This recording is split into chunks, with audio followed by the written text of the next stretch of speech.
আসসালামু আলাইকুম রহমতুল্লাহ বরাকাত। সবাই ভালো আছেন? আলহামদুলিল্লাহ। ক্ষুধা লাগছে কার কার? ও, নাস্তাও খাওয়াইছে তারা? বিশাল ব্যাপার স্যাপার, মাশাআল্লাহ, আলহামদুলিল্লাহ। এশার নামাজ এখন আমাদের হয় নাই। এশার নামাজ অবশ্য একটু দেরিতে পড়াই উত্তম। সুলুসুল লাইল বা রাতের 1/3 পর্যন্ত অপেক্ষা করে একদম ওয়াক্ত হওয়ার শুরুতেই এশার নামাজ পড়া আফজাল না। নবী করিম সাল্লাল্লাহু আলাইহি ওয়াসাল্লাম বলেছেন, আমার উম্মতের জন্য যদি কষ্টকর না হতো আমি নির্দেশ করতাম যেন তারা এশা একটু দেরিতে পড়ে। এই দেরিতে পড়ার মানে আবার মধ্যরাত না। তো এইটা বাংলাদেশে মাদ্রাসাগুলোতে আমল হয়, এর বাইরে আর কোথাও হয় না। মাদ্রাসাগুলোতে দেখবেন 9টা, 9:15 এই টাইমে এশা হয় সাধারণত, অন্য জায়গায় সাধারণত হয় না। তো যাই হোক, আজকে আমরা ইচ্ছা হোক অনিচ্ছা হোক সে আমলটা করবো ইনশাআল্লাহ। আলহামদুলিল্লাহ। আপনারা প্রথমেই এই যে কষ্ট করে এসেছেন সেজন্য আপনাদেরকে ধন্যবাদ জানাচ্ছি আসুন্নাহ ফাউন্ডেশনের তরফ থেকে। নিশ্চয়ই অনেক কর্মব্যস্ত, অনেক ঝুট ঝামেলা সব উপেক্ষা করে আপনারা এসছেন, আমাদের মা বোনরা এসছেন। যে উদ্দেশ্যে এসছেন আল্লাহ রাব্বুল আলামিন সেই উদ্দেশ্যকে পরিপূর্ণভাবে সফল এবং সাকসেস করে যাওয়ার তৌফিক দান করুন। আপনারা শুরু থেকে অনেকগুলো সেশনে গুরুত্বপূর্ণ অনেকগুলো কথা শুনেছেন। দরকার হলো আমল করা, এগুলোকে কাজে লাগানো। আমরা সবাই সর্বাত্মক চেষ্টা করব যে পরামর্শগুলো, যে অ্যাডভাইসগুলো আমরা পেলাম সেগুলো অনুযায়ী আমল করে রমাদানকে সবচেয়ে সফল এবং সার্থকভাবে কাটাবার চেষ্টা আমরা করব ইনশাআল্লাহ। আমরা আসুন্নাহ ফাউন্ডেশন থেকে যে কয়েকটা বই করেছি, আমাদের বেশিরভাগ বই রমাদান কেন্দ্রিক, এবং রমাদান কেন্দ্রিক বইয়ের এই কাজ আজকে নতুন না। এটা আমি আজ থেকে 20 বছর আগে থেকে শুরু করেছি। 20 বছর আগে আমি রমাদান সম্পর্কে একটা ছোট্ট বই আমার ছিল, মাহে রমাদান ফাজাইল মাসাইল আমাল। এই দীর্ঘ 20 বছর ধরে রমাদানকে প্রোডাক্টিভ করার জন্য, সফল করার জন্য নানামুখী প্রচেষ্টার মধ্য থেকে আমরা আসুন্নাহ ফাউন্ডেশন থেকে এই সর্বশেষ এসে রমাদান প্ল্যানার, মাহে রমাদানের সাথে শামল, তারাবির সালাতে কোরআনের বার্তা, এই বইগুলো করেছি। নিচে বোধহয় স্টলে পাওয়াও যাবে। আপনারা এগুলো মানুষের কাছে পৌঁছে দিবেন যাতে অন্য মানুষজন পড়ে এবং আমল করে আমাদের রমাদান যেন সার্থক হয়, সাকসেস হয়। আল্লাহ আমাদের সবাইকে সেই তৌফিক দান করুন। যেহেতু আমার আগে আলহামদুলিল্লাহ অনেক গুরুত্বপূর্ণ সেশন হয়েছে, ওলামা একরাম কথা বলেছেন, বিভিন্ন এক্সপার্টরা কথা বলেছেন, তো আমার এখন ডিউটি একটু কমে গেছে। কারণ শেষে কথা বললে সুবিধা হলো যে দরকারি সব কথা বলা হয়ে যায়, খুব বেশি না বললেও চলে। তো তারপরেও যেহেতু বেশ কিছু জিনিস আপনাদের জন্য প্রস্তুত করা হয়েছে, সেগুলো আপনাদের সামনে পেশ করা দরকার, আমি পেশ করবো ইনশাআল্লাহ। আমার তৌফিক ইল্লা বিল্লাহ। প্রথম কথা হলো, রমাদান প্রোডাক্টিভ করতে হবে কেন? প্রোডাক্টিভ না করলে কি সমস্যা, কে বলতে পারেন? রমাদানকে সাকসেস করার জন্য এত বিশেষ চেষ্টার দরকারটা কি? না করলে অসুবিধাটা কি?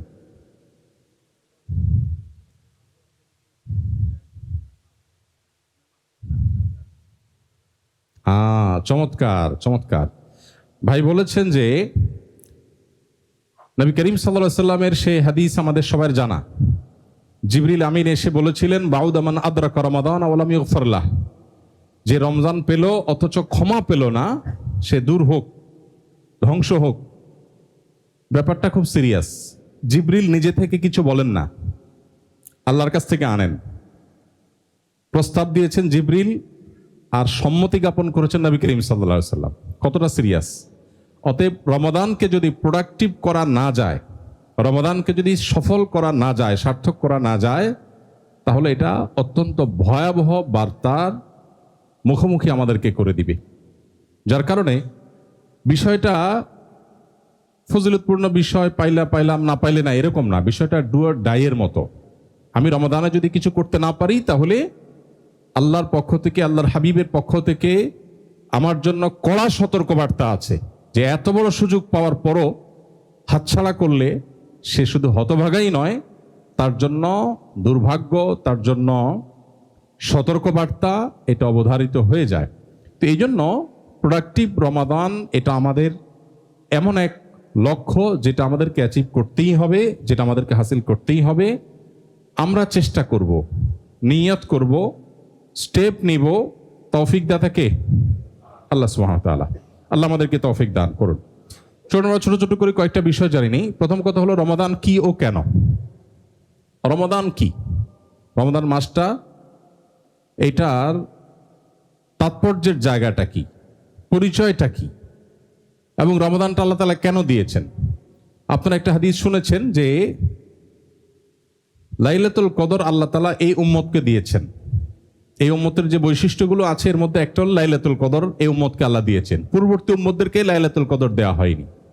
লাইলাতুল কদরের এক রাতের ইবাদত 1000 মাসের ইবাদতের চাইতেও, 1000 মাসের চাইতে বেশি উত্তমের মানে কি লাখ মাস?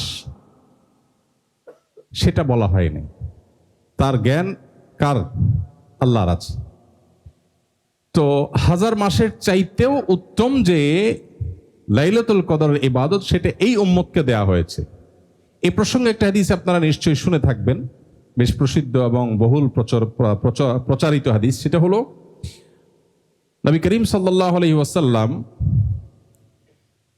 পূর্বের যে মানুষরা ছিল যারা অনেক বেশি হায়াত পেত, নূহ আলাইহিস সালাম কত বছর হায়াত পেয়েছেন? তো 900 বছর, 1000 বছর আরো বেশি হায়াত আগের যুগের মানুষ পেত। কিয়ামতের আগে আখিরি জামানার উম্মত হিসাবে নবী করিম সাল্লাল্লাহু আলাইহি ওয়াসাল্লামের উম্মত, তাদের হায়াত আস্তে আস্তে কমে আসছে। তো 1000 বছর ধরে আল্লাহর ইবাদত করে যতটা ভালো কাজ করা যায়, নেক আমল অর্জন করা যায়, অল্প সময়তে এত বেশি করা যায় না। তো আল্লাহ তাআলা লাইলাতুল কদর আমাদেরকে দিয়েছেন। এর একটা হিকমা এটাও হাদিস দ্বারা প্রমাণিত যে আমরা যাতে অল্প সময়ে অনেক বেশি ইবাদতের সওয়াব নিয়ে যেতে পারি। অতএব রমাদান আসছে আমাকে অল্প সময়ে বিপুল পরিমাণ সওয়াব আমার ঝুলিতে, আমার অ্যাকাউন্টে দিয়ে আমি যেন দুনিয়া থেকে যেতে পারি, সেই সুযোগটাকে আমাকে তৈরি করে দেওয়ার জন্য। সেই সাথে রমাদান আসছে আমাকে সারা বছর যে ক্ষতি, সেই ক্ষতিটা পুষিয়ে নেওয়ার জন্য। আমরা সারা বছর আমল ইবাদতের যে ঘাটতি তৈরি হয়, আমরা চাইলে রমাদানে আল্লাহ তাআলা সে আবহ তৈরি করে দিয়েছেন। শয়তানকে শৃঙ্খলাবদ্ধ করা হয়, জান্নাতের ডোর ওপেন করে দেওয়া হয়, জাহান্নামের দুয়ার বন্ধ করে দেওয়া হয়, অর্থাৎ ভালো কাজের একটা আবহ তৈরি হয়ে যায়। এই জন্য দেখবেন রমাদানে একজন আপদমস্তক খারাপ মানুষও তার মনোজগতে এক ধরনের পরিবর্তন হয়। পারলে শয়তানও মনে হয় একটু নেকামল করার চেষ্টা করে, এমন একটা ভাব। শয়তান নেকামল করবে না, কিন্তু এমন অবস্থা যে ঘুষখোরও ড্রয়ার খুলে বলে যে এখন রোজা আছি, তো এখানে রেখে দেন, পরে নেব, ইফতারের পরে নেব। তো ঘুষখোর পর্যন্ত রোজা রেখে টাকা ধরতে চিন্তা করে। তার মানে আল্লাহ তাআলা একটা আবহ তৈরি করে দিয়েছেন রমাদানের মাধ্যমে, যাতে আমরা সারা বছরের ক্ষতি পুষিয়ে নিতে পারি। আমি যখন মাদ্রাসায় পড়ি, ছাত্র জীবনে, অনেক আগের কথা, আমার আব্বার এক বন্ধু ছিলেন, ওনার কাপড়ের দোকানে রমাদানের আগে যখন মাদ্রাসা বন্ধ হতো, আমি হাফেজ না, তারাবির জিম্মাদারি নেই আমার, তো ওনার দোকানে বসে ওনার একটু হেল্প করতাম। তো ঈদের আগের দিনগুলোতে মনে আছে, রমজান মাসে বিশেষ করে আপনার সন্ধ্যার খানা ইফতারের পরে আর খাওয়ার টাইম নেই, রাত 10টা 11টা বেজে গেছে। বললাম, চাচা খাবেন না? আরে বেটা, খানা কত খাবি, কালকে খাবি সারাদিন, আজকে চান রাত, আজকে কামাই করতে হবে, সব মাসে তো উপার্জন হয় না। তো রমাদান মাসটা হলো কামাইয়ের মাস, আমরা এটাকে বানায় নিছি খাওয়ার মাস। আমাদের বাণিজ্য মন্ত্রণালয় সংশ্লিষ্ট যে সমস্ত ডিপার্টমেন্টগুলো আছে, যারাই যখন সরকারে থাকুক, বেচারাদের রমজানের আগে থেকে চ্যালেঞ্জ থাকে যে খাবার দাবার সব ঠিক মতো মজুদ আছে, বারবার করে বলতে হয়, কারণ মানুষ খাওয়ার জন্য প্রস্তুত হইতেছে। যেখানে পুরো রমজানে সারাদিনে খাবারের অপশনই নেই, সেখানে খাবার তো অন্য দিনের চাইতে একটু কম লাগার, অন্য মাসের চাইতে একটু কম লাগার কথা, কিন্তু রমজানে তার চাইতে কম হয় না বেশি লাগে? বেশি লাগে। আমাদের রমজানের প্রস্তুতি মানে কি? ছোলা, চিনি, বেগুন, বেসম, যা যা লাগে এই আইটেমগুলো কিনা, এ হলো রমজানের প্রস্তুতি। মহিলাদের রমজানের প্রস্তুতি কি? যত রকমের আইটেম লাগে সেগুলো জোগাড় তারা করছে, আর পুরুষরা বাজার করছে। এগুলো আমাদের রমজানের প্রস্তুতি। রমাদান কি এবং কেন আসছে এটা হয়তো থিওরিক্যালি আমরা অনেকেই জানি, বাস্তবতা হলো এই সুযোগটাকে আমরা বেশিরভাগ মানুষ কাজে লাগাতে পারি না। আল্লাহ আমাদের সবাইকে এটাকে কাজে লাগাবার তৌফিক দান করুন। প্রিয় ভাইরা আমার, রমাদান মাস আসছে আমাদেরকে অল্প সময়ে অনেক সওয়াব আহরণ করবার সুযোগ এনে দেওয়ার জন্য। রমাদান মাস আসছে আমাদের সারা বছরের আমলের যে ঘাটতি আসে সেই ঘাটতিটা পুষিয়ে নেওয়ার জন্য। ব্যবসায়ের যেরকম মৌসুমের সময় ডাল সিজনের ব্যবসা করে নিতে হয়, আমাদের রমাদান মাসটা আসছে সেই জন্য। সেই সাথে আল্লাহ তাআলা এই মাসে মাপের জন্য, মাগফিরাতের জন্য বহুমুখী পথ খুলে রেখেছেন। আমলের ক্ষেত্রে রমাদান কেন্দ্রিক ফজিলতের যে হাদিসগুলো পরিমাণে এত বেশি যে যেই রমাদান বছরে 30 দিন সিয়াম সাধনা, 30 দিনের আমল, সেটা নিয়ে এত ফজিলতপূর্ণ হাদিস রয়েছে। গুরুত্বের বিচারে রমাদানের সিয়ামের চাইতে জাকাতের গুরুত্ব বেশি না কম? বেশি। কিন্তু মর্যাদা বা ফজিলত সংক্রান্ত হাদিস যদি আপনি দেখেন, আপনি দেখবেন জাকাতের তুলনায় সিয়াম এবং রমাদান কেন্দ্রিক হাদিস এর পরিমাণ বেশি। তার মানে এত বড় সুবর্ণ সুযোগ কেউ হাতছাড়া করুক, এটা আল্লাহ নবী সাল্লাল্লাহু আলাইহি ওয়াসাল্লাম চাইতেন না। রমজানের শেষ দশক যখন হতো, কানান নবী সাল্লাল্লাহু আলাইহি ওয়াসাল্লাম ইদা দাখালাল আশার আহিয়া লাইলাহ ওয়া আইকাযা আহলা। নবীজি শেষ দশক আসলে পরিবারের লোকদেরকে ঘুম থেকে ডেকে দিতেন। অন্য সময় এটা করতেন না। উনি তাহাজ্জুদ পড়তেন, পরিবারের সদস্যরা কারোর তৌফিক হলে পড়তেন, কারোর তৌফিক না হলে না পড়তেন, কিন্তু রমাদানের শেষ দশকে উনি সবাইকে ডেকে তুলে দিতেন। কারণ ব্যাপারটা হলো এরকম, আপনি যাচ্ছেন এখান থেকে সেমিনার শেষে বাসায় যাচ্ছেন, সুপার শপের সামনে আপনি যাচ্ছেন, আপনার সাথে আপনার ফ্যামিলির আর 2-4 জন আসছে, সেখানে দেখছেন সুপার শপের সামনে একটা বড় সাইনবোর্ড লাগানো আছে যে আজকে এখন রাত 12টা পর্যন্ত অফার চলতেছে, যে যা নিবে 101 টাকা। একটা অফার, যদি এটা বাস্তবসম্মত না, ধরুন 101 টাকা যে যা নিবে, বা একটা নির্দিষ্ট ট্রলি এটা ভরে নিবে অল্প একটা অ্যামাউন্ট দিয়ে, একজনে একটা ট্রলি নিতে পারবে। এখন আপনার গাড়িতে যদি আপনার সাথে আরো লোকজন থাকে ফ্যামিলির, এরা যদি একটু ঝিমায় যায়, গাড়িতে অনেক সময় ঝিমা যায় না, আপনি বলবেন যে থাক আমি যাই, ওরা ঘুমো ঝিমাক, এটা বলবেন? বলবেন আরে তাড়াতাড়ি উঠ, ঘুম বোধ যেতে পারবি বাসায়, লুট করে নিয়ে যাচ্ছে মানুষ, জলদি আয়।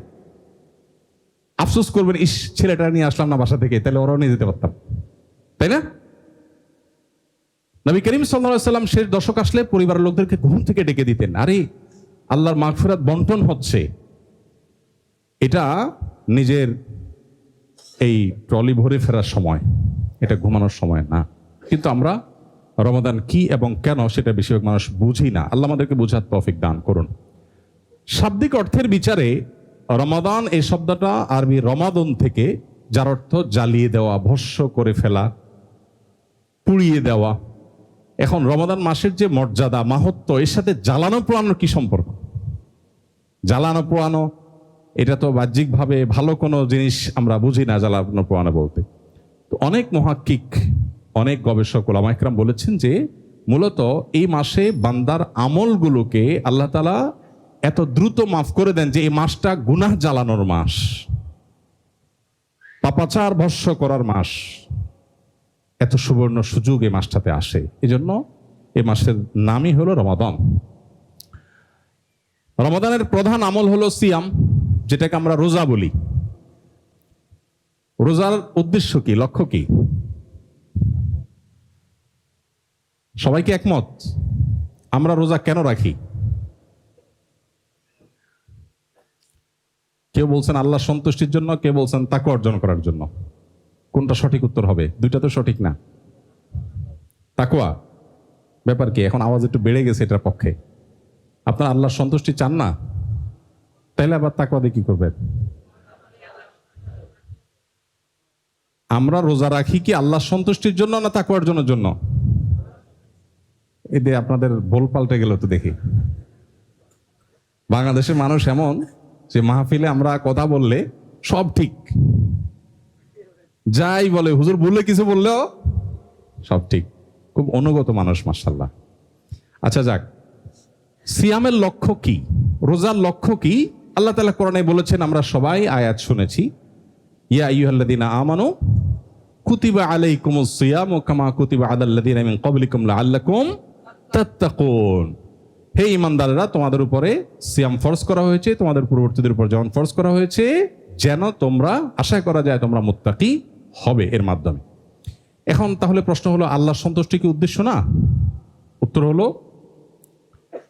যে কোনো কাজের প্রাথমিক একটা লক্ষ্য থাকে, একটা প্রাইমারি টার্গেট থাকে, আর একটা থাকে ফাইনাল গোল বা ফাইনাল টার্গেট, চূড়ান্ত উদ্দেশ্য। সিয়ামের প্রাথমিক উদ্দেশ্য, প্রাথমিক লক্ষ্য তাকওয়া অর্জন করা, আর চূড়ান্ত লক্ষ্য হলো আল্লাহকে সন্তুষ্ট করে জান্নাতে যাওয়া। এটা হলো চূড়ান্ত লক্ষ্য, আর তাকওয়া অর্জন করাটা হলো প্রাথমিক লক্ষ্য। বিষয়টাকে আমরা একটা উদাহরণ দিয়ে বোঝার চেষ্টা করতে পারি। ধরুন, আপনি রমাদানকে সামনে রেখে উমরা যাচ্ছেন। আপনি আপনার বাসা থেকে গাড়িতে ব্যাগেজ সব উঠালেন, আপনি রওনা দিয়েছেন গাড়িতে করে। কোথায় যাচ্ছেন আপনি? কিভাবে উমরা যাবে? গাড়িতে করে জিদ্দা যেতে পারবেন? তাহলে আপনি এই গাড়িতে উঠছেন কোথায় যাওয়ার জন্য? এয়ারপোর্টে যাওয়ার জন্য। এয়ারপোর্ট পর্যন্ত যাওয়া হলো আপনার প্রাথমিক লক্ষ্য, কিন্তু এইটা আপনার মূল লক্ষ্য না। মূল লক্ষ্য জেদ্দা পর্যন্ত যাওয়া। এখন যদি আপনি টাইমলি ফ্লাইট ধরার জন্য এয়ারপোর্টে যেয়ে পৌঁছতে না পারেন, তাহলে কি আপনি জেদ্দা যেতে পারবেন ওই ফ্লাইটে? ঠিক একইভাবে সিয়ামের প্রাথমিক লক্ষ্য হলো তাকওয়া অর্জন করা। এই যে আমরা প্রোডাক্টিভ বলতেছি, কার রমাদান প্রোডাক্টিভ হলো, কার রমাদান সার্থক হলো, এই জিনিসটা কে কত খতম কোরআন দিল এটার উপরে যতটা নির্ভর করে, কে কত আমল করলো তার উপরে যতটা নির্ভর করে, তার চেয়ে অনেক বেশি নির্ভর করে কে কতটা মুত্তাকি হতে পারলো। কারণ সিয়াম যদি তাকে মুত্তাকি বানায়, তাহলে সে এয়ারপোর্ট পর্যন্ত চলে যেতে পারলো টাইমলি। ইনশাআল্লাহ চূড়ান্ত লক্ষ্য যেটা আল্লাহর সন্তুষ্টি এবং জান্নাত, সেটাও এই সিয়ামের মাধ্যমে পাওয়া যাবে আল্লাহ তৌফিক দিলে। এই জন্য সিয়ামের এই লক্ষ্যটা হাসিল করার চেষ্টা হবে রমাদানের সবচেয়ে বড় চেষ্টা। রোজা রাখা হলো রমজানের সবচেয়ে বড় চেষ্টা, ফরজ। রোজার চাইতে রমজান আর কোনো গুরুত্বপূর্ণ কাজ আছে? এই রোজাকে অর্থবহ করবার জন্য যে কাজটা লাগবে সেটা হলো তাকওয়া হাসিলের চেষ্টা, মুত্তাকি হওয়ার চেষ্টা। আল্লাহ আমাকে, আপনাকে, আমাদের সবাইকে মুত্তাকিদের কাতারে শামিল হওয়ার তৌফিক দান করুন। মুত্তাকিদের সর্বোচ্চ স্তরে আল্লাহ আমাদেরকে উন্নীত হওয়ার তৌফিক দান করুন। প্রিয় ভাইরা আমার, তাকওয়া অর্জন করব কিভাবে? সিয়ামের মাধ্যমে তাকওয়া অর্জন যে করব, সেটা কিভাবে করব? তাকওয়ার পরিচয় তো আমাদের জানা আছে সবার। তাকওয়ার পরিচয় জানেন না এমন কি আছে? একটু হাত তোলেন। কেউ আছেন যে তাকওয়া কি এটা জানেন না? সবাই জানেন। এবার আমি প্রশ্ন করি, প্রশ্ন করব না, থাক, সময় এমনি আমাদের হাতে কম। তাকওয়া সম্পর্কে একজন সাহাবী অত্যন্ত চমৎকার একটা উদাহরণ দিয়েছেন। উদাহরণে আমরা খুব ভালো যে কোনো জিনিস রপ্ত করতে পারি। কোরআনে কারিমে আপনি দেখবেন, আমাদের বিশেষ করে তারাবির সালাতে কোরআনের বার্তা যে বইটা আছে, এই বইটাতে আমরা প্রতিদিন আজকের তারাবিতে কয়টা উদাহরণ দেওয়া হয়েছে পুরো পাড়ার মধ্যে, কয়টা নির্দেশ, কয়টা নিষেধ, কয়টা বিশেষ সতর্কবার্তা, কয়টা দোয়া, এগুলোকে আমরা আলাদা করে পয়েন্ট বের করে দেওয়ার চেষ্টা করেছি। তো এই বইটাতে উদাহরণগুলোকে আমরা আলাদা করে আনার চেষ্টা করেছি। উদাহরণ আল্লাহ তাআলা কোরআনে অনেক বেশি দিয়েছেন, কারণ মানুষ এটাতে অনেক সহজে বুঝতে পারে। ধরুন, তাকওয়া অর্জন করা সম্পর্কে ওই যে সাহাবী যে উদাহরণটা দিয়েছেন, সেটা যদি আপনি রপ্ত করেন, দেখবেন আপনি তাকওয়া সবচেয়ে ভালো বুঝতে পারছেন। এমনি তো আমরা বুঝি তাকওয়া মানে হলো বেঁচে থাকা, শব্দের অর্থের বিচারে বেঁচে থাকা, আরো নানা অর্থ করা যায়, কিন্তু মূলত তাকওয়ার ব্যাখ্যাটা ওই সাহাবী যেটা দিয়েছেন অত্যন্ত চমৎকার। সেটা হলো, আপনি একটা এলাকা পার হচ্ছেন, এক দিক দিয়ে ঢুকে আর এক দিক দিয়ে বের হয়ে যাবেন। বিরাট একটা রাস্তা আপনি পার হবেন, ক্রস করবেন।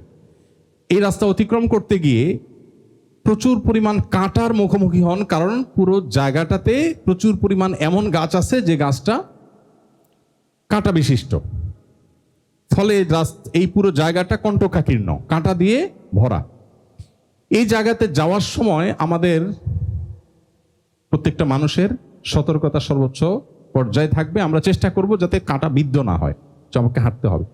কোনোভাবে যদি কাঁটা বিদ্ধ হয়ে যায়, যেহেতু পুরো এলাকাটাই কাঁটায় ভরা, আমি চাইলেও পরিপূর্ণ শতভাগ কাঁটা মুক্ত থাকা কঠিন। যদি কাঁটা বিদ্ধ হয়ে যায় আমরা কি করব? দ্রুততার সাথে কাঁটাটা খুলে ফেলে হাঁটা শুরু করব। এবার আগের চেয়ে তার একটু বেশি সতর্ক থাকার চেষ্টা করব, তাই না? ঠিক তাকওয়ার জিনিসটা এরকম। আল্লাহ তাআলা পৃথিবীতে বহু গুনাহ, বহু হারামের হাতছানি দিয়ে রেখেছেন, এগুলো কাঁটা। আমরা চেষ্টা করব এগুলো থেকে বাঁচার। যদি কখনো স্পর্শ করে ফেলে তাহলে তওবা করে ফেলা হলো কাঁটা খুলে ফেলা, এবং তওবার পরে আমার সতর্কতা আরো বেশি হবে। বাস এই এক্সারসাইজটাকেই তাকওয়া বলা হয়। এই এক্সারসাইজটা যদি করতে করতে আপনি ওই যে কাঁটার পরিমাণ কমাতে পারেন, তাহলে আপনি তাকওয়ার লেভেলে উপরে উঠতে পারলেন। ব্যাস এটি হলো মূলত সিয়ামের লক্ষ্য। এখন আসুন, এই কাঁটা মুক্ত জীবন, গুনাহ মুক্ত জীবন গড়ার জন্য আমরা কি করব? আমার আগে ফাহিম আপনাদেরকে পরিবেশ সম্পর্কে, আশপাশটা, এনভায়রনমেন্ট সম্পর্কে বলেছে, সে কথা এখানেও চলে আসবে। আল্লাহ তাআলা কোরআনে কারিমে বলেছেন, ইয়া আইয়ুহাল্লাযীনা আমানুত্তাকুল্লাহ ওয়া কুনু মা'আস সাদিকিন। হে ঈমানদাররা, তাকওয়া অবলম্বন করো আর সাদিকদের, সত্যবাদীদের সাথে থাকো, মুত্তাকিদের সাথে থাকো। তার মানে এই সঙ্গ এবং পরিবেশটা মানুষকে অনেক বেশি প্রভাবিত করে, ফলে এই জিনিসটা আমাদের জন্য খুব গুরুত্বপূর্ণ। আসুন আমরা কয়েকটা পয়েন্ট দেখে নেই তাকওয়া অর্জনের জন্য আমরা কি কি করব। নাম্বার 1, গুনাহমুক্ত জীবন গড়ার অভ্যাস করা। এটা অভ্যাসের ব্যাপার যে আমি ধীরে ধীরে গুনাহমুক্ত জীবন গড়ব। অভ্যাস গড়ার জন্য অনেকগুলো স্টেপ আমরা নিতে পারি, যার যার মতো প্ল্যান তৈরি করতে পারি। আমরা রমাদান প্ল্যানার আপনাদের জন্য করেছি। রমাদান প্ল্যানার, রমাদান উপলক্ষে আপনার আত্মীয়স্বজনকে হাদিয়া দেন, উপহার দেন, এবং পরিবারের সদস্যরা কম্পিটিশন করে পূরণ করেন যে পুরো প্ল্যানার পূরণ হবে, মাস শেষে আমরা হিসাব নিয়ে বসবো কার কি অ্যাচিভমেন্ট। এই প্ল্যানিং এর অংশ হিসাবে আমি কি কি গুনাহের সাথে জড়িত আমার মোবাইলের নোটে আমি লিখে রাখি। আমার রুমে, আমার ডায়েরিতে একান্তে, যেখানে আমি শুধু দেখব, মানুষের কাছে গুনাহ প্রকাশ করা নিষেধ দিছি, সো আমি আমারটা লিখে রাখবো। তালিকা যখন করব তখন আমার মুখ দিয়ে, অন্তর দিয়ে আমার কি কি বদভ্যাস আছে আমি লিখে ফেলি। এই রমাদানে একটা একটা করে বদভ্যাস আমি ধরে ধরে যে আমি এইটা আমি আমার জীবন থেকে দূর করবই করব। আপনি যদি চূড়ান্তভাবে চেষ্টা করেন, আল্লাহ তাআলা কোরআনে কারিমে বলেছেন, ওয়াল্লাযীনা জাহাদু ফিনা, যারা আমার রাহে মুজাহাদা করে, সংগ্রাম করে।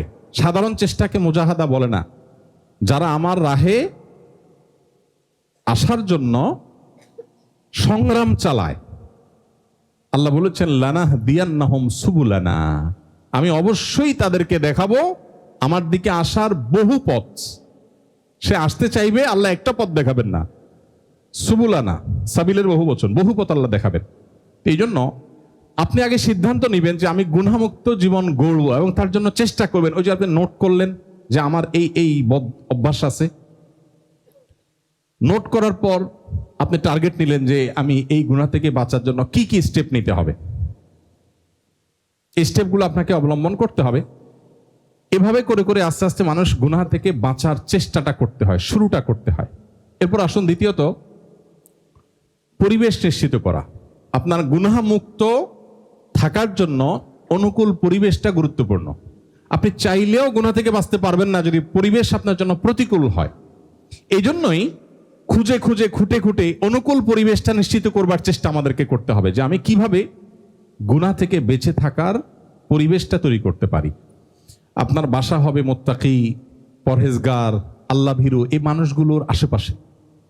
আপনার ফ্যামিলির সাথে সম্পর্ক হবে ওই রকম ফ্যামিলির যারা তাকওয়াতে অনেক আপার ক্লাসে আছেন, যারা আপনার চাইতে অনেক উপরে দিনের দিক থেকে, সেই ফ্যামিলির সাথে আপনার ফ্যামিলি উঠা বসা হবে। আপনার বাচ্চাদের বন্ধু হবে ওই বাচ্চারা যে বাচ্চাদের মধ্যে কোনো বাজে অভ্যাস নাই, যে বাচ্চারা খুবই ভদ্র, যে বাচ্চারা আল্লাহকে চিনে, যে বাচ্চারা আখিরাতকে বুঝেছে। বিশেষ করে আমরা এখন যে বিশ্ব বাস্তবতার মুখোমুখি, চতুর্পাশে ওই যে গুনাহের কাঁটা, হাজার হাজার গুনাহের কাঁটা পরিকল্পনা করে এমন ভাবে সেট করা হয়েছে, এটা গাছের কাঁটা মতো না যে র্যান্ডম পড়ে আছে। বরং আমাকে এই কাঁটা ফুটাবার জন্য নানান আয়োজন আছে। এখান থেকে বাঁচাটা সহজ বিষয় না। গতানুগত কিছু কাজ, একটু নামাজ পড়লেন, রোজা রাখলেন, একটু হজ জাকাত দিলেন, একটু দাড়ি রাখলেন, একটু মহিলারা পর্দা করলেন, এই কাজগুলো অনেক কঠিন কাজ না। তুলনামূলকভাবে পরিপূর্ণভাবে তাকওয়ার উপরে ওঠা যত কঠিন কাজ, এটার জন্য পরিবেশ যত সহায়ক, অন্য কোনো বিষয় এত সহায়ক না। বাহ্যিক আসবাব উপকরণ হিসাবে পরিবেশটা হবে সবচেয়ে বড় সহায়ক। এমনকি আমার প্রথম স্টেপেরও আগে এটা আসা উচিত। কারণ পরিবেশটা যখন অনুকূল হয় তখন মানুষ না চাইতেও তার দ্বারা ভালো কাজ করা সম্ভব হয়, আর যখন প্রতিকূল হয় সে চাইলেও অনেক সময় ভালো কাজ করতে পারে না।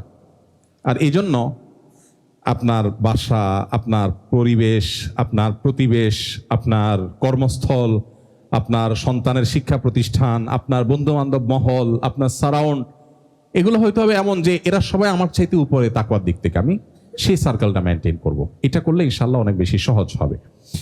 এরপর আসুন 3 নম্বর, প্রতিবন্ধকতা দূর করা। এটা ফাহিম আমার আগে কথা বলেছে, মাশাআল্লাহ।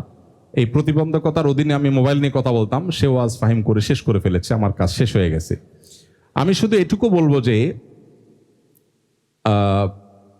ওলামা একরামের পরিভাষায় 2টি শব্দ আছে খুবই গুরুত্বপূর্ণ। একটার নাম হলো তাখলিয়া, খাদিয়া বা খদিয়া, তাখলিয়া। আরেকটা হলো তাহলিয়া, হাদিয়া। তাখলিয়া মানে হলো খালি করা, খালি শব্দটা আরবি, ওখান থেকে তাখলিয়া।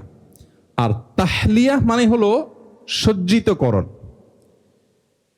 আমরা যখন ভালো কিছু নিজের ভেতরে আনতে চাইবো, আগে আমাকে খালি করা প্ল্যান করতে হবে। খালি না করে যদি আমি ভালো আনতে চাই, হয়তো কিছু আনতে পারবো কিন্তু কাজের কাজ হবে না।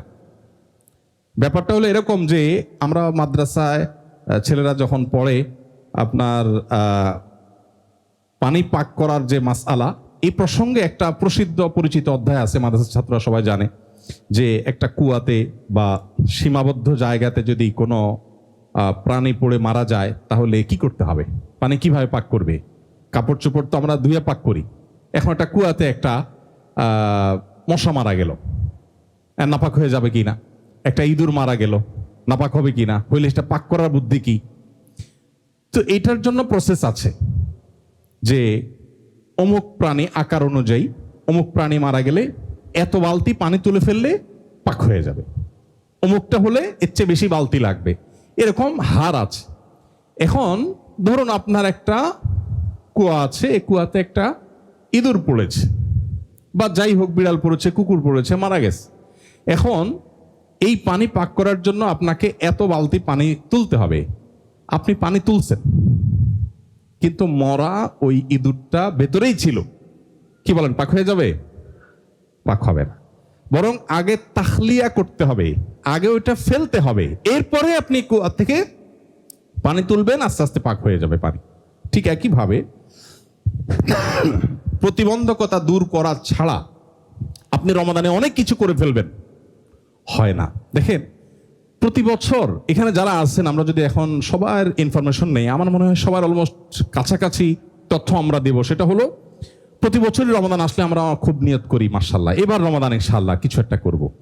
বাট যখন এই শেষ দশক আস্তে আস্তে যেতে থাকে, চাঁদ ওঠার সংবাদ শুনি, একদিকে ঈদের আনন্দ, অপরদিকে এক রকমের ব্যথা থাকে, পারলাম না, তো অনেক কিছু করার প্ল্যান ছিল বাট হয়ে উঠলো না।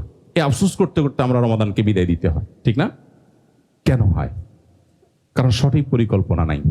এই যে তাহলিয়া, আগে খালি করা।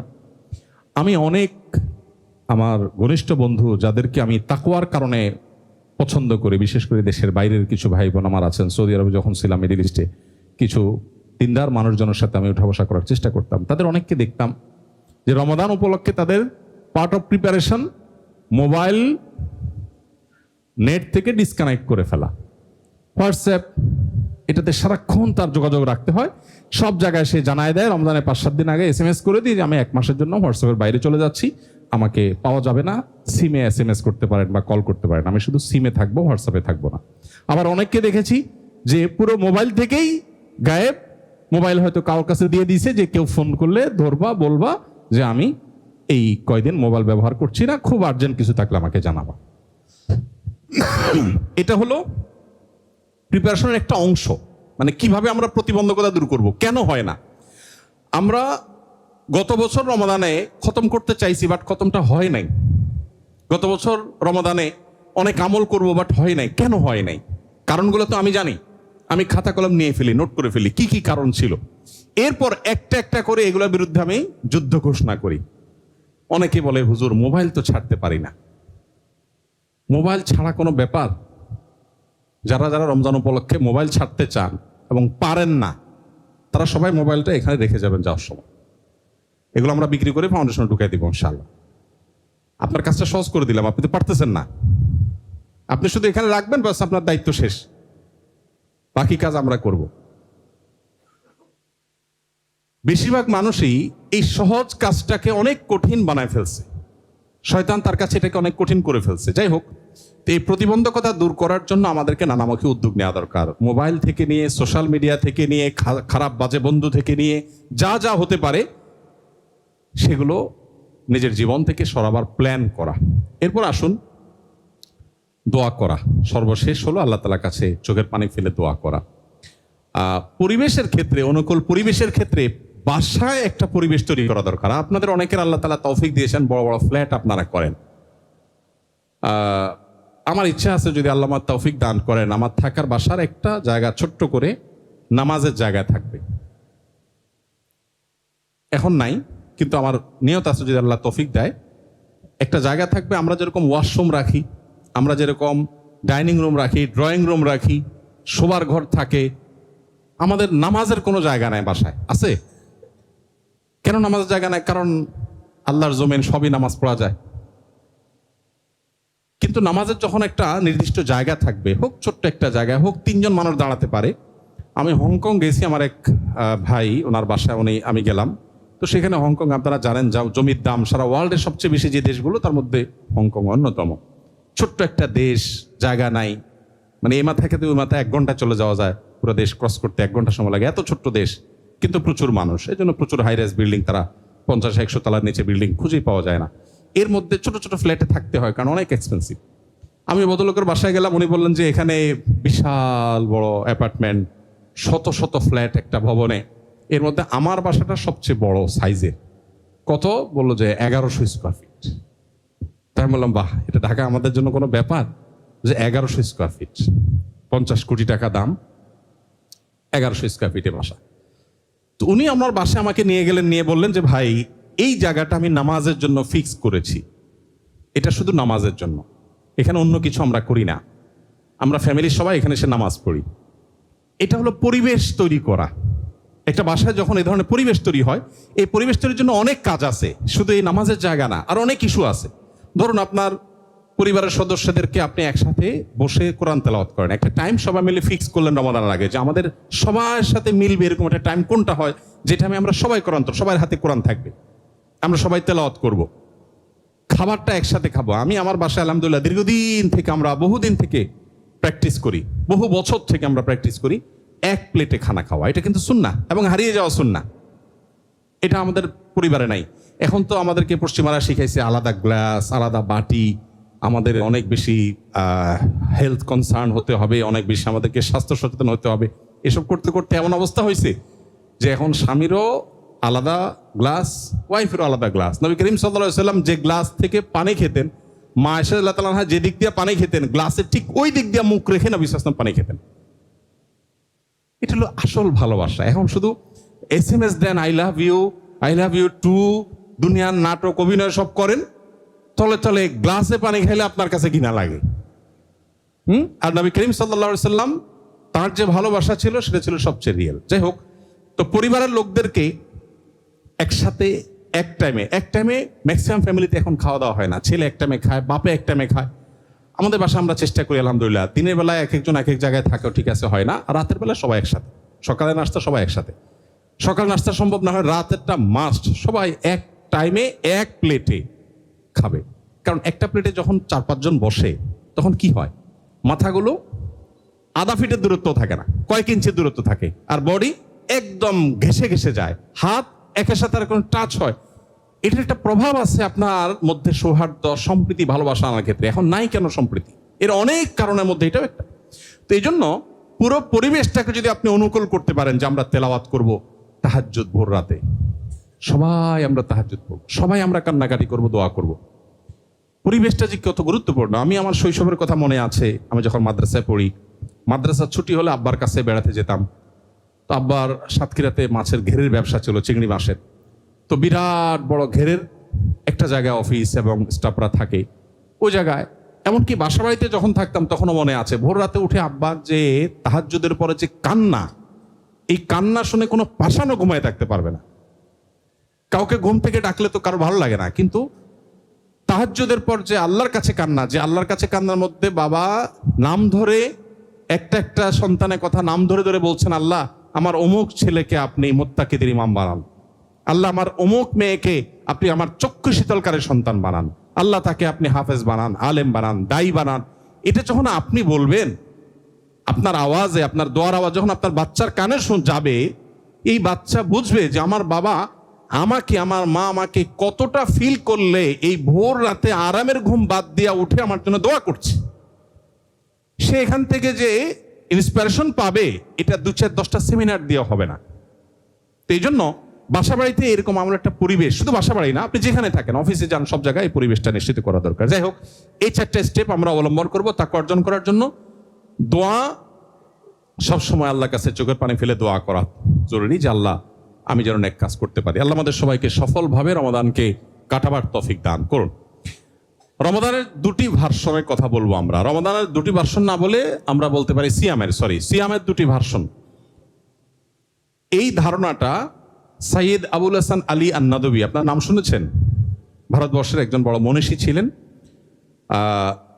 এই ধারণাটা ওনার মূলত, উনি আমাদেরকে সিয়াম বুঝাবার জন্য দারুণ একটি উদাহরণ দিয়েছেন। আমার কাছে খুবই মনে হয়েছে যে সিয়াম বোঝার জন্য এটা চমৎকার, এই জন্য আমি আপনাদের সামনে উপস্থাপন করছি। সিয়াম সম্পর্কে উনি বলেছেন, সিয়াম 2 প্রকার। কয় প্রকার? একটা হলো রমাদানের সিয়াম, আরেকটা হলো জীবনের সিয়াম। জীবনের সিয়াম অর্থাৎ আমরা যে রোজা রাখি রমজানে বা রমজানের বাইরে নফল রোজা, এই রোজাগুলো, এগুলো যেরকম রোজা, আমাদের পুরো জীবনটাও একটা রোজা। রমজানের রোজা শুরু হয় কখন? শবে সাদিকের সময়। রমজানের রোজা শবে সাদিক এর শুরু হয়। জীবনের রোজা শুরু হয় কখন? মানুষ যখন প্রাপ্তবয়স্ক হয় তখন। রমজানের রোজা শেষ হয় কখন? সূর্য যখন ডুবে যায়। জীবনের রোজা শেষ হয় কখন? জীবনের সূর্য যখন ডুবে যায়। রমজানের রোজা যদি ভেঙে যায় তাহলে সেটা আবার রেখে দিতে হয়, রিকভার করতে হয়। জীবনের রোজা যদি ভেঙে যায় সেটা আবার তওবা করে রিকভার করতে হয়। সিয়াম শব্দের অর্থ বিরত থাকা। সওম বা সিয়াম, যেটাকে আমরা রোজা বলি, এটা শব্দের অর্থ হলো কি? বিরত থাকা। ভোগবাদী এই পৃথিবীতে কোথাও আপনাকে বিরত থাকতে খুব একটা বলা হবে না। সব বিজ্ঞাপনে বিলবোর্ডগুলো আপনাকে ভোগের কথা বলবে, বাচ্চা থেকে নিয়ে বুড়ো পর্যন্ত। বাধা দিও না, বাচ্চা যা খুশি করুক, তাকে বাধা দিও না। তারপর নানাভাবে আমাদেরকে প্রত্যেককে লাগামহীন করে দেওয়া হচ্ছে আজকে পৃথিবীতে। আর ইসলাম আমাদেরকে শত শত বাইন্ডিংস দিচ্ছে, এটা খাওয়া যাবে না, ওইটা ধরা যাবে না, এদিকে যাওয়া যাবে না, ওইদিকে যাওয়া যাবে না। মূলত সিয়াম আমাদেরকে বিরত থাকার ট্রেনিং দিচ্ছে। দেখেন, সিয়াম রেখে আমরা পানাহার করি না। জীবনের যে রোজা আছে সেখানেও আল্লাহ তাআলা আমাদেরকে নিষেধ করেছেন, এটা করা যাবে না, ওইটা করা যাবে না। জীবনের রোজা ভঙ্গ হয় পানাহার করলে, রমজানের রোজা ভঙ্গ হয় পানাহার করলে, আর জীবনের রোজা ভাঙে কি করলে? আল্লাহর যা নিষেধ করেছেন সেগুলো করলে। এখানে একটা চমৎকার উদাহরণ তিনি আরেকটু আগ বেড়ে দিয়েছেন, সেটা হলো জীবনের রোজার সাথে রমজান রোজার একটা অদ্ভুত পরিণতিগত মিল আছে। সেটা কি? সেটা হলো, ধরেন আমি বিশেষ করে গ্রামে বড় হয়েছি, গ্রামীণ পরিবেশে আমার জানা আছে, শহরেও এটা হয়। কোনো ফ্যামিলিতে ধরেন ছোট ছোট বাচ্চারা রোজা রাখে আগে থেকে একটু অভ্যাস করার জন্য। আপনার 2টা ছেলে একসাথে প্যারালালি রোজা রাখছে, একজন রোজা রেখে 10টা-11টার দিকে আর তার ক্ষুধা সহ্য হচ্ছে না। সব ফ্যামিলিতে এরকম ছেলেফেলে আছে না, যে একটু ভোজন বিলাসী বা আপনার ক্ষুধা কাতরে বেশি। তো সে 10টা-11টার দিকে আর সহ্য হচ্ছে না, মার কাছে যায়, বাপের কাছে যায়, দাদির কাছে যায়, দাদার কাছে যায়, ভাইয়ের কাছে যায়, আমি আর পারতেছি না, আমি আজকে ভেঙে ফেলবো। তো খুব বেশি প্রিয়াপ্রি করলে বাসায় মুরব্বীরা বলে কি, ঠিক আছে থাক, তোমার উপর তো রোজা ফরজ না, চেষ্টা করো, ভেঙে ফেলো। এই ছেলে ভাঙার পর কি খায় সাধারণত? 10টা-11টার দিকে মুসলমানদের ঘরে রোজার মাসে কি থাকে? ভাত থাকে ভোর রাতের বাসিটা, মাছ থাকলে বাছা টুকরাগুলো থাকে, আর গোশত রান্না করলে হাড্ডিগুলো থাকে, সবকিছু বাছাটা থাকে, তাই না? এই ছেলে খাইছে, ক্ষুধার কষ্ট দূর হয়ে গেছে, এটা ঠিক, কিন্তু খুব ভালো কিছু খায় না এসে। আর তার সাথে আরেক ভাই যে রোজা রয়েছে, সে যদি রোজা রেখে দেয় তারও কষ্ট হচ্ছে, কিন্তু সে স্ট্রাগল করবে, সে চ্যালেঞ্জ নিচ্ছে, না আমি রাখবো। তখন তার মুখ দুপুরের পর আস্তে আস্তে ফ্যাকাশে হয়ে যায়, মা মায়া করে, বাবা মায়া করে, দাদা মায়া করে, রোজা রাখতে তার কষ্ট হচ্ছে, সবাই আদর করে। একটা পর্যায়ে যখন সূর্য ডুবার কাছাকাছি হয়, তখন কি হয়? তখন যে রোজা ভেঙে ফেলেছিল তার ডিউটি কি হয় সাধারণত? গ্রাম হলে হাঁস মোরগ ধরো, মোমবাতি চেরাগ নিয়ে আসো, হারিকেন জ্বালাও, এখন তার হারিকেনের দিক নাই। আর ছোট পিচ্চি বাচ্চা থাকলে, দুধের বাচ্চা কাচ্চা থাকলে ওইটারে ধরো। আর এখানে ইফতারের কোনো আইটেম আনা নেওয়া করা লাগলে সেগুলো করো। আর যে ছেলেটা কষ্ট করে রোজা রাখে, ওর অবস্থা কি থাকে ইফতারের আগ মুহূর্তে? জীবনে প্রথম রোজা রাখছে, ছোট মানুষ, ফ্যামিলির সবাই তাকে আদর করে বসায়, এই তো আর আধা ঘন্টা, আর 20 মিনিট, আর 10 মিনিট, আদর আদর, কদর আর কদর, নানান রকমের। এই আজানটা দিতে না দিতেই এই একজন খেজুর আগায় দিচ্ছে, কেউ হয়তো শরবত আগায় দিচ্ছে, নানাভাবে তার আয়োজন চলছে। এদিকে যেটা 10টা-11টার দিকে রোজা ভেঙে ফেলছিল, ওইটার অবস্থা কি হয়? ওইটা সব ফ্যামিলিতে একরকম হয় তা না বলছি না, বাকি মোস্ট অফ দ্য কেস এরকমই হয় যে ওরে দৌড়ের উপর রাখা, তুমি এখানে কি করতেছো, তুমি বাচ্চা ধরো, ও কাঁদতেছে, ওখানে ধরো, যা ওই চুলাটা বন্ধ করো, ওই কাজটা করো, বেচারা দৌড়ের উপরে থাকে। সেও ইফতার খায়, বাট তাজা এবং প্রথম দিককার ইফতার না, কিছুক্ষণ পর সে আস্তে ধীরে কিছুটা বাচ্চাটা খায়। তাহলে সকালে খাইলো সেটাও বাসিটা, সন্ধ্যায় খাইলো সেটাও বাচ্চাটা খাইলো, কিন্তু সে সাইয়্যিদ আবুল হাসান রহমতুল্লাহ আলাইহি এই উদাহরণ দিয়ে বলছেন, জীবনের রোজা যারা ভেঙে ফেলে, দূর এত হালাল হারাম বাজ বিচার করে চলে না, পারি না, ভাল লাগে না, দেখা যাবে আল্লাহ মাফ করবে, মোজমাস্তি করে নেই। জীবনের রোজা যারা ভেঙে ফেলে তারা দুনিয়াতে একটু মোজমাস্তি করে, কিন্তু এটা ওই বাসি খাবারের মতো, খুব বেশি উপভোগ্য না। সে যদি মুসলমান হয়, জান্নাতেও হয়তো একসময় যাবে, কিন্তু সেটা অনেক পরে। পক্ষান্তরে যে কষ্ট করে রোজা রাখে তার কষ্ট হয় ঠিক, কিন্তু জীবনের সূর্য যখন ডুবতে যায়, তার যখন ইফতারের সময় হয়, তখন আল্লাহর পক্ষ থেকে ফেরেশতা আসে, তাতানাজ্জালু আলাইহিমুল মালাইকা, আল্লাহর পক্ষ থেকে ফেরেশতা আসে এবং এসে বলে, আল্লাহ তাখাফু ওয়ালা তাহজানু ওয়া আবশিরু বিল জান্নাতিল্লাতী কুনতুম তুআদুন।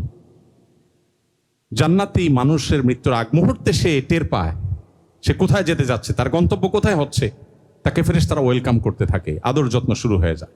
আল্লাহ তাআলা আমাদেরকে রমাদানের রোজার পাশাপাশি জীবনের রোজাটাকেও সঠিকভাবে রাখার তৌফিক দান করুন। রমাদানের রোজা আমাদেরকে বার্তা দেয় যে আমাদের সমগ্র জীবনটাও একটা রোজা। অতএব শুধু পানাহার বর্জন না, সমগ্র জীবনে, পুরো জীবনে আমরা তাকওয়া চর্চা করব, আল্লাহর বাধ্যগত থাকবো, আল্লাহর হুকুমের বাইরে চলবো না, মুত্তাকি হয়ে নিজের জীবনকে গড়ে তুলবো। আল্লাহ আমাদের সবাইকে সে তৌফিক দান করুন। চলুন তাহলে সিয়ামের দুটি ভার্সন সম্পর্কে আমরা জানলাম। সিয়াম যেহেতু মূলত শব্দের অর্থই হলো বিরত থাকা, আপনারা লক্ষ্য করবেন সিয়াম রেখে আমরা 3টা জিনিস বর্জন করি, মানে সিয়ামের মূল স্ট্রাকচার ঠিক করবার জন্য। কি কি? পান, আহার, যৌনতা। পৃথিবীতে যত অপরাধ সংগঠন হয়, বেসিক্যালি এই 3টা জিনিসকে 2টা জিনিসের মধ্যে আনা যায়। এক হলো খুন নিবৃত্তি, আরেকটা হলো যৌনবৃত্তি। এগুলোর কারণে যত খুন খারাপি, রাহজানি, ডাকাতি, মানুষ হত্যা, মানুষের ক্ষতি করা, শত্রুতা, মামলা মোকদ্দমা, গালি যা হয়, most of the case mainly এই দুইটা জিনিস কি ঘিরে হয়। সিয়াম রমজান মাসে বলছে তুমি এটাকে কন্ট্রোল করো। সিয়াম কিন্তু আমাদের সাথে কথা বলে, সিয়ামের একটা বার্তা থাকে, একটা মেসেজ থাকে, আমরা বুঝি না। দেখুন, রমজান মাসে আপনি যখন রোজা রাখেন, রোজা রাখার পর আপনার জন্য দিনের বেলা যে পানাহার করা, এই পানাহার করাটা তো বেসিক্যালি হালাল খানা, তো অন্য সময় খাওয়া হালাল, তাই না? হালাল খাবার, হালাল পানীয়, ক্ষুধাও আছে আবার খাবারও আছে, কিন্তু আপনি খাচ্ছেন না। ইফতারের সময় হয়ে গেছে, সূর্য ডুবার জন্য অপেক্ষা করছেন, ক্ষুধাও আছে খাবারও আছে, আপনি খাচ্ছেন না। এমনকি একা কোনো কক্ষে আছেন, কেউ দেখছে না, কোনো সিসি ক্যামেরাও নাই, সেখানেও আপনি খাচ্ছেন না। যেই লোকটা আস্ত একটা চিটার বাটপার, সত্য কথা জীবনেও বলে না, সেও কিন্তু রোজা রেখে রুমের দরজা আটকায় খায় না, খায়। সব জায়গায় বাটপারি করলেও রোজা রেখে বাটপারি। এই জন্য হাদিসে কুদসিতে আল্লাহ তাআলা বলেছেন, আস-সাওমু লি, রোজাটা আমার জন্য একান্তে বান্দা নিবেদন করে, ওয়ানা আজজি বিহি, এই জন্য এর বিনিময়টা আমি নিজে দেব।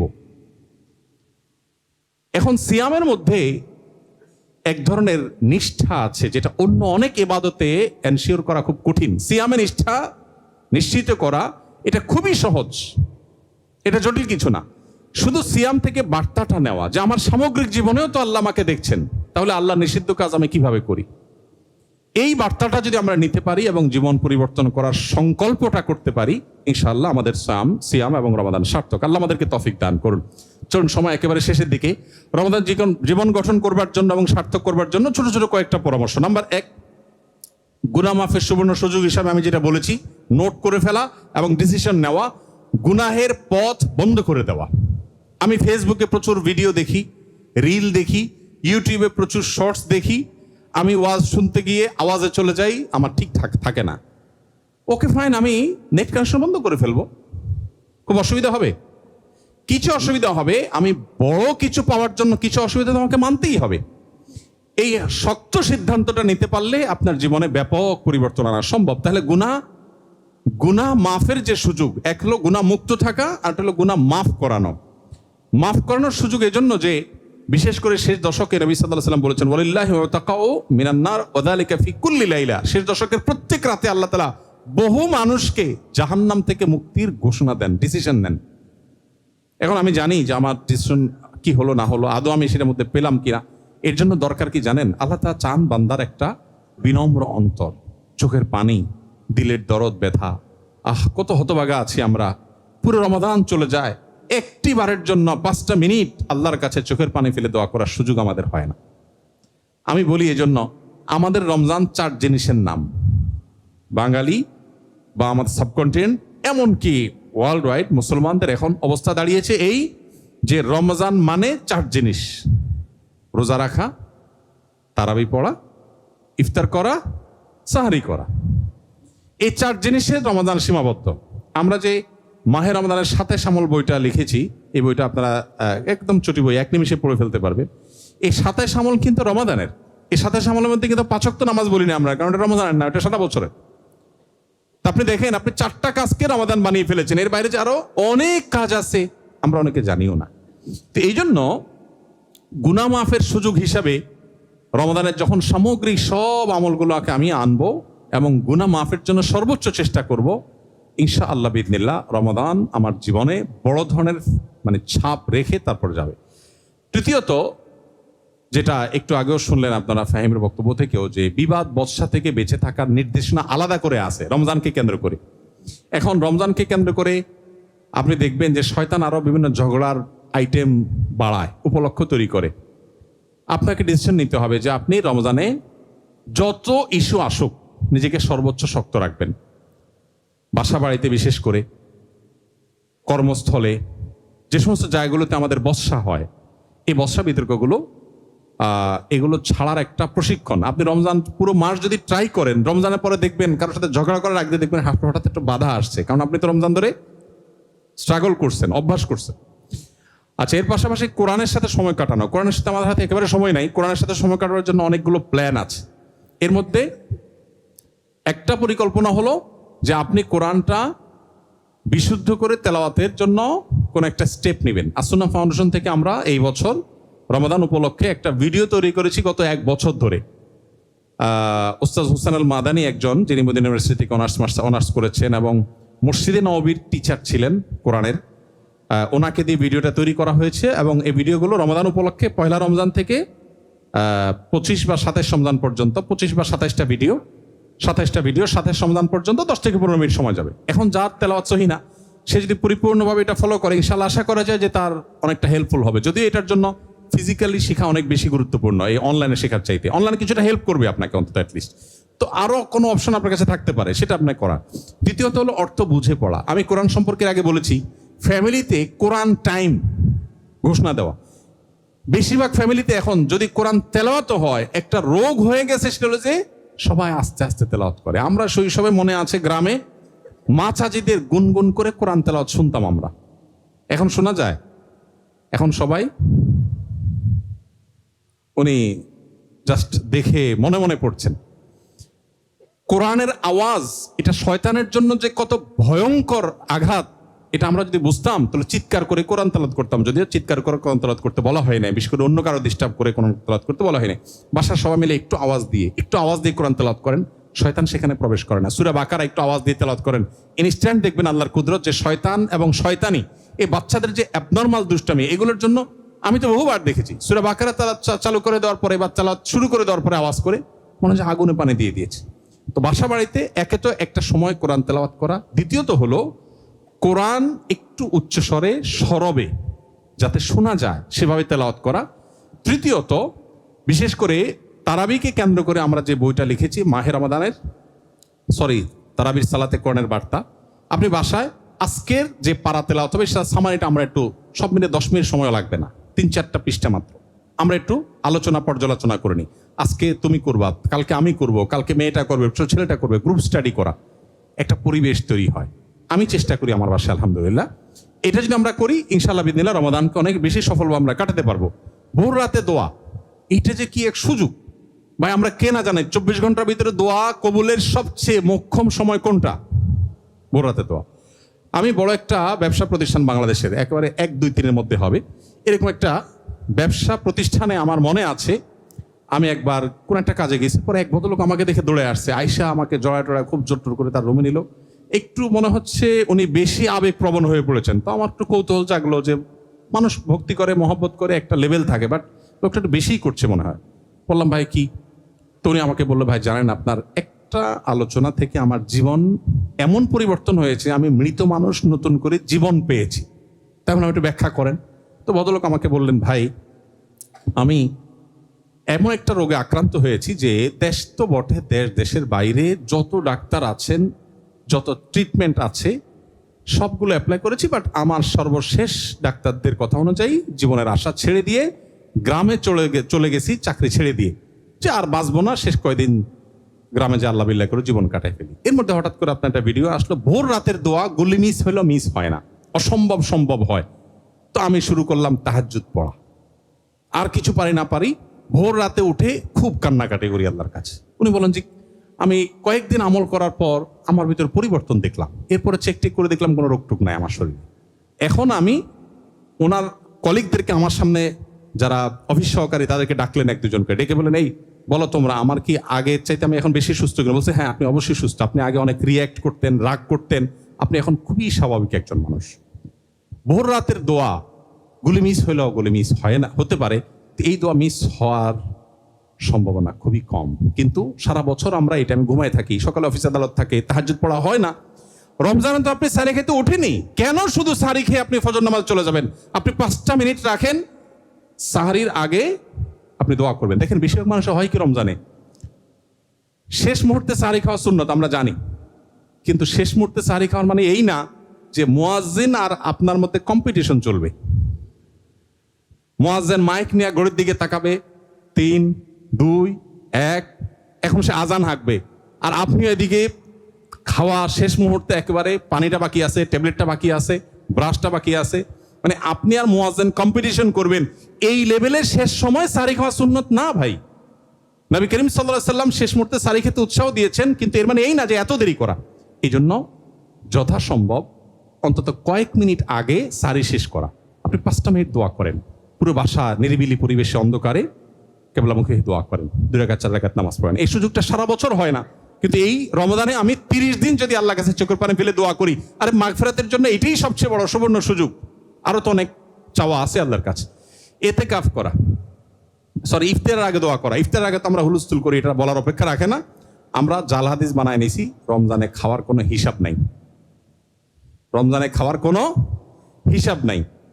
রমজানে খাওয়ার হিসাব তো আরো কড়া হওয়ার কথা।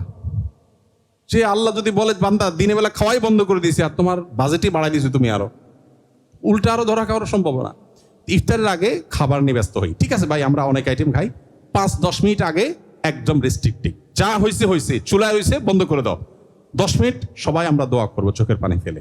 এই জিনিসগুলোকে আমাদের সিরিয়াসলি দেখা উচিত। আসলে না হওয়ার কারণে দেখা যায় ওই তাড়াহুড়ায় চলে যায়। ইফতার করেন আর আজানের জবাব দেন মাগরিবের, কয়জন আছেন? ম্যাক্সিমাম মানুষ আমরা মিস করি, একটু চেষ্টা করলে করা সম্ভব। ইতিকাফ করা, রমজানের সবচেয়ে মজা হলো শেষ দশকে। আমাদের দেশে প্রথম দশকে মসজিদ ফিল আপ হয়ে, বারান্দা ফিল আপ হয়ে রাস্তায় কার্পেট বিছানো লাগে। দ্বিতীয় দশক হলে বারান্দার মুসল্লি আর থাকে না, কার্পেট গোছায় ফেলে মুয়াজ্জিন সাহেবরা, এখন ভেতরে চলে আসে মুসল্লি। আর শেষ দশক আসলে একদম ক্রিম যেগুলো ওয়াক্তিয়া মুসল্লি ওইগুলো থাকে, আর বাকি অতিরিক্তগুলো ঝরে পড়ে যায়। অথচ রমজানের স্বাদটাই হলো শেষে। নবী করিম সাল্লাল্লাহু আলাইহি সাল্লাম জীবনে কখনো ইতিকাফ ছাড়েন নাই। উনি জীবনে কখনো ইতিকাফ, দ্বিতীয় হিজরিতে রমজান রোজা ফরজ হয়েছে, দশম হিজরিতে মৃত্যু হয়েছে, এই 8 বছর কখনো রমজানের শেষ দশকে ইতিকাফ ছাড়েন নাই। 1 বছর ইতিকাফ রেখে আবার তাকে বের হয়ে যেতে হয়েছে। তিনি পরবর্তী বছর এটার কাজা হিসেবে 10 দিন, আর ওই বছরের 10 দিন, মোট 20 দিন ইতিকাফ করেছেন। যে আমলটা নবীজি জীবনে একবারও ছাড়েন নাই, ম্যাক্সিমাম মানুষ জীবনে একবারও করেন নাই। শত্রুর সাথেও তো এই বৈপরীত্য থাকে না, সেখানে নবী সাল্লাল্লাহু আলাইহি ওয়াসাল্লামের সাথে এইরকম বৈপরীত্য। কজন আছেন এখানে? হাত তোলেন একটু যারা ইতিকাফ করেছেন, মাশাআল্লাহ। কিন্তু তারপরেও দেখেন এখানে 30% মানুষ হবে হয়তো, সব মিলিয়ে। তো চেষ্টা করবেন তো ইনশাআল্লাহ। ব্যস্ততার কথা এগুলো ছুঁড়ে ফেলে দেন। আমি ছাত্র জীবনে যখন ইতিকাফ করি, আমি যে স্বাদটা পাইছি ইতিকাফে, আমার কাছে মনে হয় যে ইতিকাফের বিনিময়ে যদি আমাকে যত বড় লোভনীয় অফার দেওয়া হোক, আমার মনে হয় না আমার দ্বারা ওইটা নেওয়া সম্ভব। আমাদের মসজিদের ফাউন্ডেশনের মসজিদ কমপ্লেক্সের জায়গা কেনার ঘোষণা দিয়ে আমি এবং সাব্বির আমরা মক্কায় বাইতুল্লাহ ইতিকাফ করতে গেছি। তখন আজ থেকে অনেক বছর, বেশ 5-6 বছর আগের কথা। তো যেহেতু 5-6 বছর 7 বছর আগের কথা, তখন ঘোষণা দেওয়ার পর আমরা চিন্তা করছি আমি থাকলে মানুষ অফিসে এসে একটু ডোনেশন করে, তো কিছু করছেও। এর মধ্যে চলে গেলাম ইতিকাফে। যাওয়ার পরে সাব্বিরকে বললাম, সাব্বির কাজটাকে ঠিক করলাম, ইতিকাফে একটা নমল আমল পরেও করতে পারতাম। মসজিদের টাকা লাগবে 15 কোটি, জমির টাকা, শুধু জমি কিনতে লাগবে 15 কোটি টাকা, 40 কাঠা জায়গা। টাকা উঠছে মনে হয় সব মিলে 50 লাখ 60 লাখ টাকা, 14.5 কোটি টাকা বাকি। আমি থাকলে তো মানুষের টাকা দিত, এখন আমি চলে আসলাম মক্কা, টাকাও তো মানুষ দিবে না। যাই হোক, যা হয়েছে হয়েছে, চলো দোয়া করে আল্লাহ কাছে কান্নাকাটি করি। এই 2-3 দিন পর বোধ হয় ওখানকার 27 রমজান, বাংলাদেশের 26 রমজান, আমরা অ্যাকাউন্টসে ফোন দিলাম বিসমিল্লাহ পড়ে, যে ভাই কি খবর অ্যাকাউন্টসের।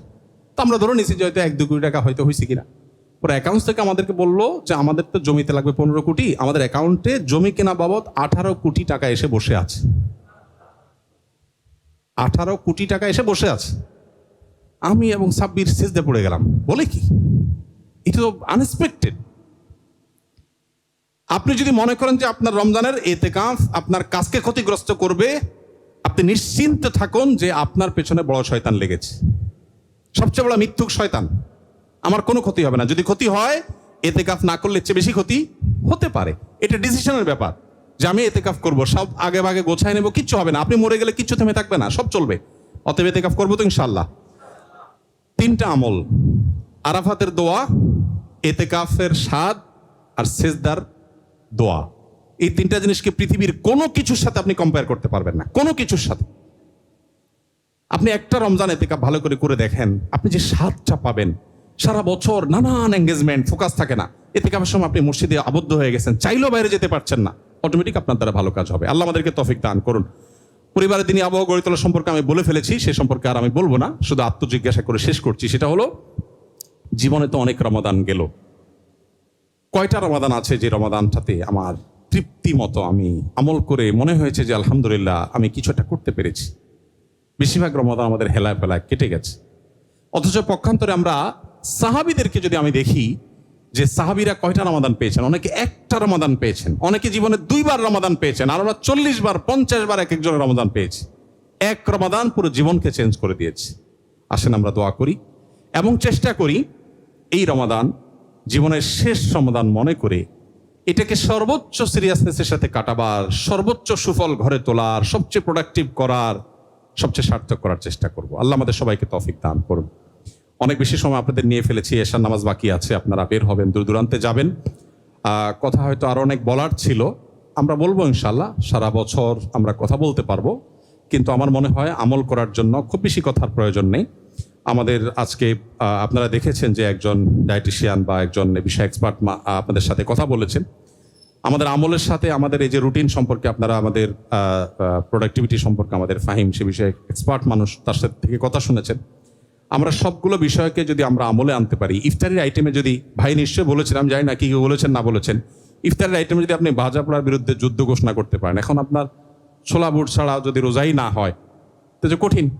আপনি যদি হেলদি খাবারে আসেন, হেলদি লাইফস্টাইলে আসেন, দেখবেন জীবনের রমাদানের অনেক বরকতের সাথে এগুলোর অনেক গভীর সম্পর্ক আছে। অতএব সেই চেষ্টা আমাদের সবাইকে রাখতে হবে।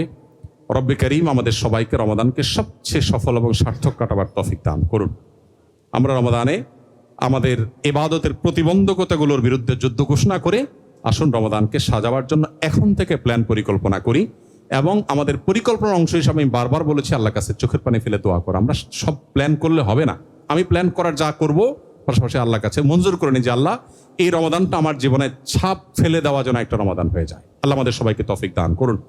বোনরা অনেক প্রশ্ন করেছেন আমার কাছে, যেহেতু আমাকে সময় সায় দিচ্ছে না, প্রশ্নগুলো আমরা যে আগামী শুক্রবার আমাদের লাইভ এখন কয়টায়, 9টায় যায় মনে হয়, রাত 9টা বাংলাদেশ সময় লাইভ যাবে। লাইভে ইনশাল্লাহ প্রশ্নগুলোর উত্তর আমরা দিয়ে দিব ইনশাল্লাহ বিদিন। আপনাদেরকে আপনার লাইভ অনুষ্ঠানে প্রশ্নগুলোর উত্তর পেয়ে যাবেন। আজকে আর আমরা সময় ক্ষেপণ করছি না। আমরা এই যে দীর্ঘ সময় পর্যন্ত এখানে আসলাম, কথা শুনলাম, কথা বললাম, আসন্না ফাউন্ডেশন আপনাদের জন্য আয়োজন করেছে, এই পুরো আয়োজনটাকে আল্লাহ তাআলা আমাদের জন্য পরিপূর্ণভাবে কবুল এবং মঞ্জুর করুন। আমাদেরকে আল্লাহ তাআলা সার্থক করুন। এখানে যেভাবে আমরা সমবেত হয়েছি, আল্লাহ তাআলা আমাদেরকে জান্নাতুল ফিরদাউসে আমাদের প্রিয় নবী সাল্লাল্লাহু আলাইহি ওয়াসাল্লামের সাথে ঠিক একইভাবে আমাদেরকে আল্লাহ সমবেত হওয়ার তৌফিক দান করুন। দেখা হবে ইনশাআল্লাহ জান্নাতে, দুনিয়াতেও বিভিন্ন মোড়ে মোড়ে। বাকি সবাই আমলের জন্য কম্পিটিশন নেমে যাবো ইনশাআল্লাহ। আজকে এখানে আমি শেষ করছি। হাদা মা ইনদি ওয়াল ইলমু ইনদাল্লাহ ওয়া জাযাকুমুল্লাহু খাইরা ওয়াসসালামু আলাইকুম ওয়া রাহমাতুল্লাহি ওয়া বারাকাতুহু। অনেক অনেক ধন্যবাদ। আমরা এতক্ষণ শায়েখ আহমদ হাফিজাহুল্লাহর কাছ থেকে প্রোডাক্টিভ রমাদানের রূপরেখা বিষয়ে আলোচনা শুনছিলাম, এবং আপনাদেরকেও আমরা কৃতজ্ঞতা জানাই, আপনারা দীর্ঘ সময় নিয়ে ধৈর্য ধারণ করে আমাদের সঙ্গে ছিলেন। আল্লাহ পাক আমরা যা কিছু শুনলাম, আল্লাহ পাক যেন এখান থেকে আমল করার তৌফিক দান করেন, আল্লাহুম্মা আমিন। আর আমাদের যে হোয়াটসঅ্যাপ গ্রুপের কথা বলেছিলাম, আপনারা হোয়াটসঅ্যাপ গ্রুপে যুক্ত হতে পারেন, সেখানে আমরা আপনাদেরকে নানান ধরনের পরামর্শ দিতে পারবো।